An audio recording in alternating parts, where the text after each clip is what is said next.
friends. Hi, everybody. It is Leighellen with Mama Leighlen's Book Nook. Thanks for joining me today. It's Tuesday. It's not Monday, but we're doing Bookmail Monday on a Tuesday because why not? I have a big old stack of book mail that I would love to share with you again. I posted about it yesterday on Instagram, but I like to give you all the details here so that you can learn a little bit more about each book. So here's what we have today. If you didn't already see, let me try to share this without falling all over the ground. Oh, this is what we're talking about. I usually try to do 10 books at a time because it keeps it kind of simple, keeps these nice and short and sweet, and hopefully answers all your questions. So right off the bat, the FTC requires me to say thank you to my fabulous publishers who sent this. So we've got Random House and Dell and Doubleday and Harper Muse and Bethany House and Thomas Nelson. There you go. And I think one of these is from Storygram Tours and one is from MBC, Megan Beatty Communications. So there you go. Thank you, all of you, for sending me books. So here we go. Here's your book mail, peeps. First up, we have Jennie Allen. I love Jennie Allen. She is a biblically sound teacher. I've done a bunch of her Bible studies, read a couple of her books.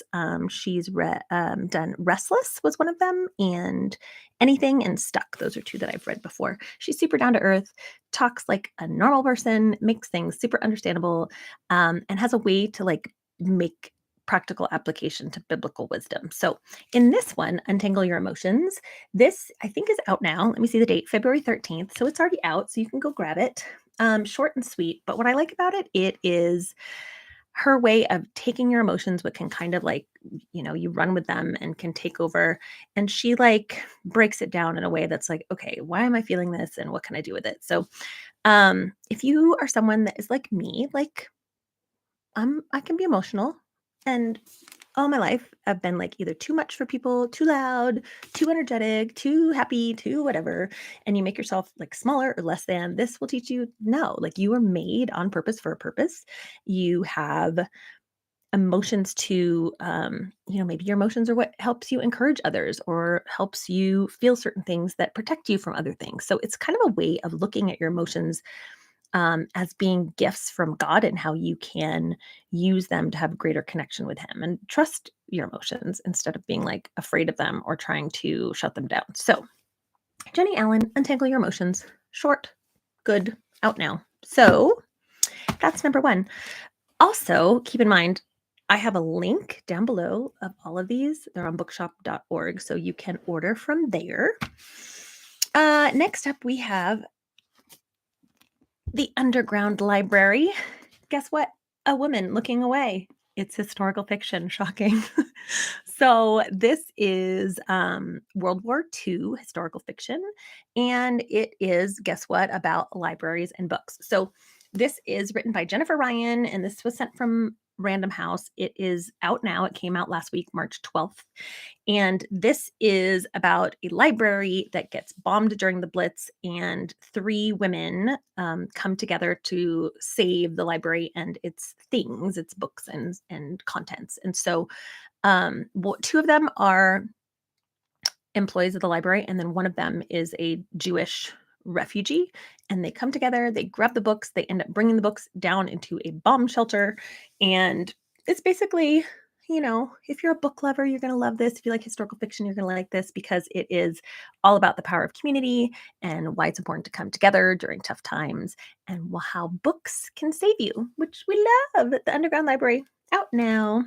That was from Valentine Books, which is Random House. All right, next up, this is so pretty. This is Mak'Tub. This is Paulo Coelho. I'm saying his name wrong. Paulo Coelho. This is the author of The Alchemist. So if you loved The Alchemist, this is like a companion piece. It is very short, and it is more of like, it's not a full story. You'll see here. It's got these little snippets, and it is more like thoughts from the author. And I wouldn't even call it, it's in the write-up, it says it's small short stories, but it's not really short stories. It's more like musings, almost like fables. Like one of them was like Oh, I wrote it down. I have to read what I wrote. It says, "It is a man who seeks only the light while shirking his responsibilities will never find illumination." So it's that kind of thing. Like it's little book, powerful, like daily wisdom. You could keep it next to your bed. You could keep it in your bathroom. But little random thoughts. So if you liked this, if you liked The Alchemist and you like this author, this is a fun companion piece, or it makes a great gift. Like you've got Easter, you got Mother's Day coming up. This would be a fun one to share with the people that you love if they liked that book. This is out now. It came out March 5th from Harper One. Okay, obsessed with this cover. This is The Phoenix Bride by Natasha Siegel. I hope I'm saying your name right. It is also already out. Came out March 12th from Random House.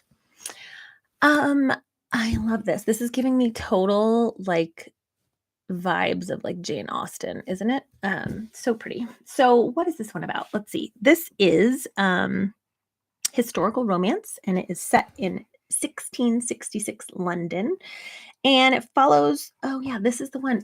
So this woman is really sick. So it's post-plague. So the plague happens, wipes out a bunch of people. She ends up a widow and is like thoroughly grieving, depressed, sick, keeps trying to find all these doctors. Her sister's trying to get her help, brings in a new doctor, and this doctor is a Jewish refugee, and they end up becoming friends and like bonding and getting to know each other. They both have lost people because of the plague. They bond over that and start to make a new life. So it's kind of like a journey through grief, but how it ends up being, there's always a next chapter, a next story, hopeful.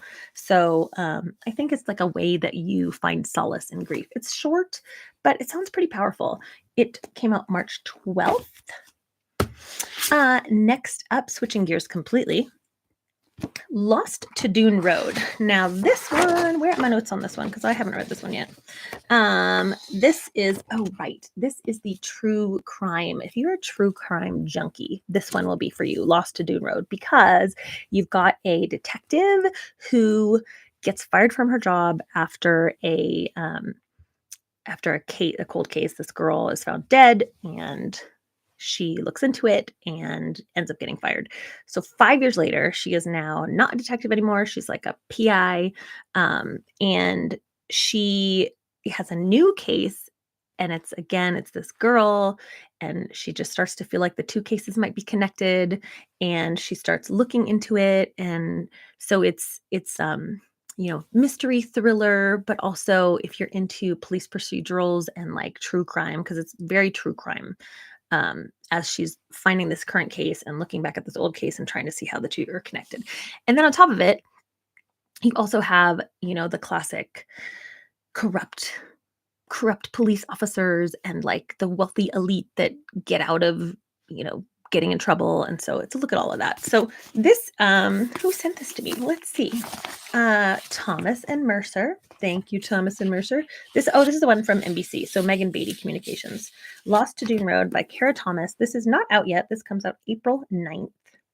So if you are a true crime junkie, this would be the one for you.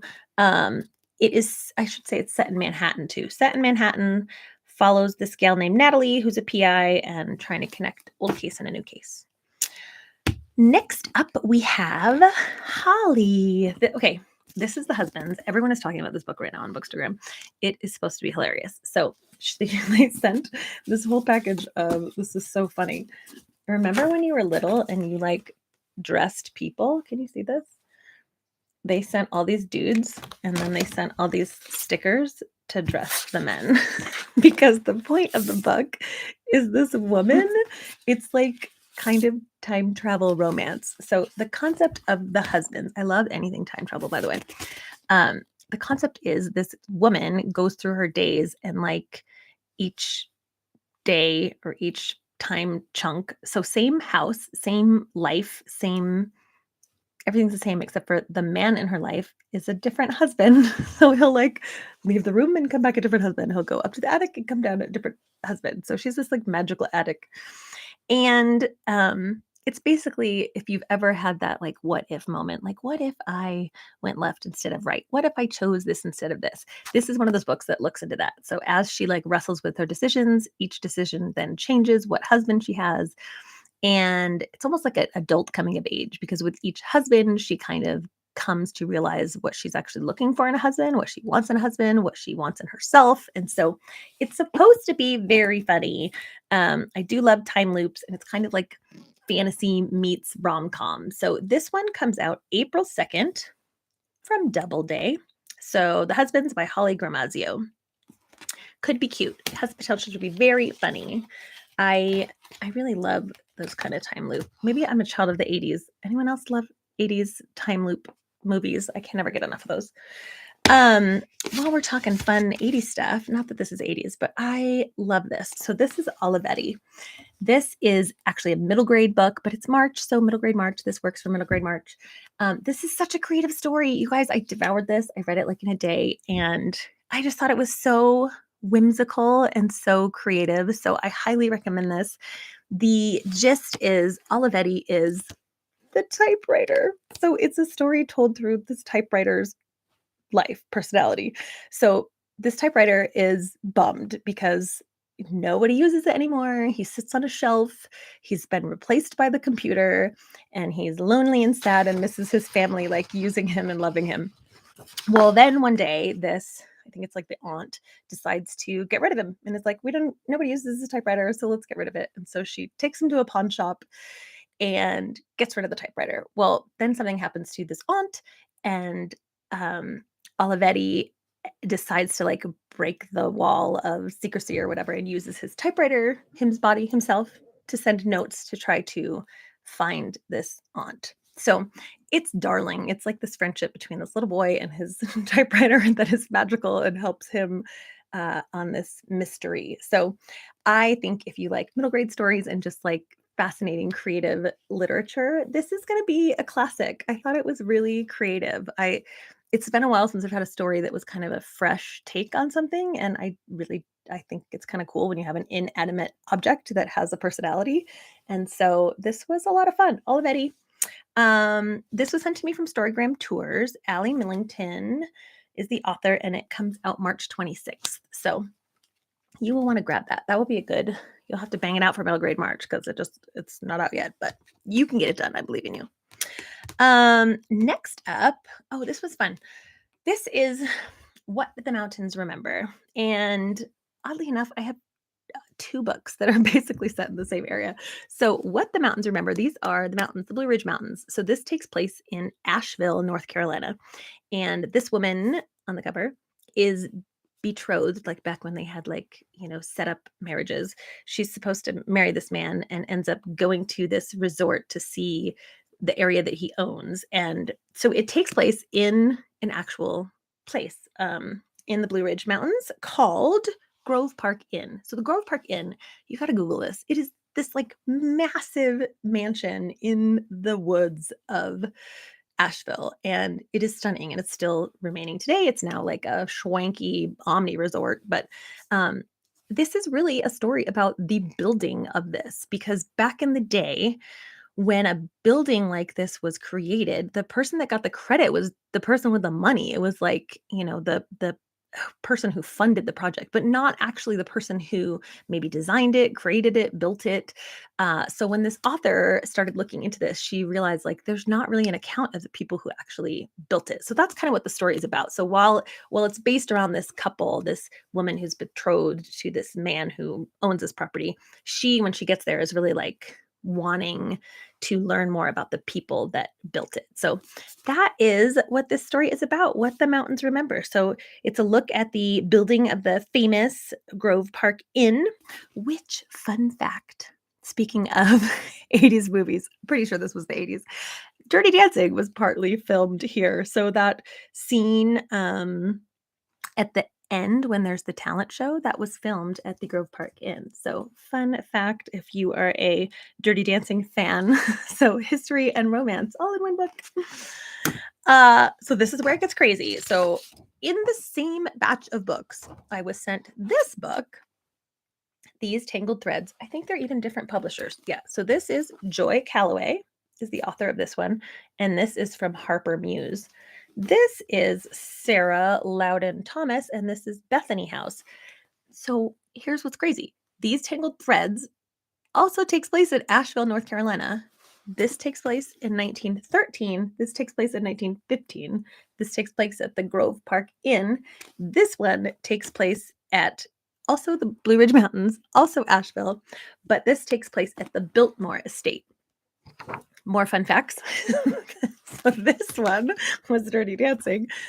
Biltmore is where the famous scene of Forrest Gump running, when Tom Hanks is in that scene in Forrest Gump where he's running, that was at the Biltmore. So it has nothing to do with the book, but just random fun facts by Leighellen.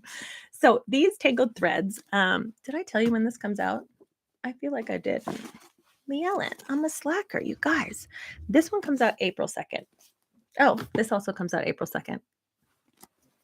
Okay, these Tangled threads, totally different story. So this is actually a story of like friendship and redemption, because you have these three people who are makers. You have a woodworker, you have a like a master weaver, and then you have an apprentice weaver, and they come together in the Blue Ridge Mountains at the Biltmore Estates. And it's told in like dual timelines, because you have one timeline where it's them like becoming friends, and then another timeline where they are now not friends, and so you need to find out like what happened.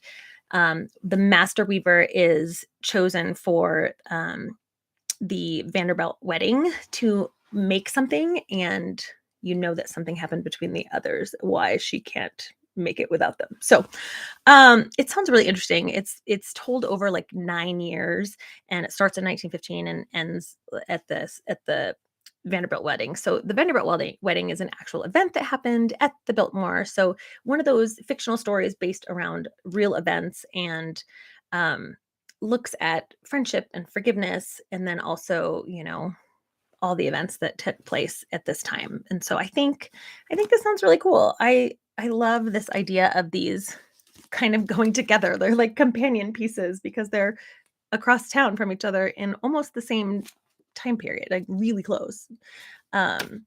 Because like I even think the Vanderbilts are mentioned in this one. So that's kind of fun too. So but if you are an Asheville fan, it's funny, I'd never really heard of Asheville until like 5 years ago when my son and his friends lived there, and he's got friends that are from there, and it is like the most lovely area and rich in history and rich in nature. And so I feel like both of these that will come alive. Both of these authors, like I know this author is from there.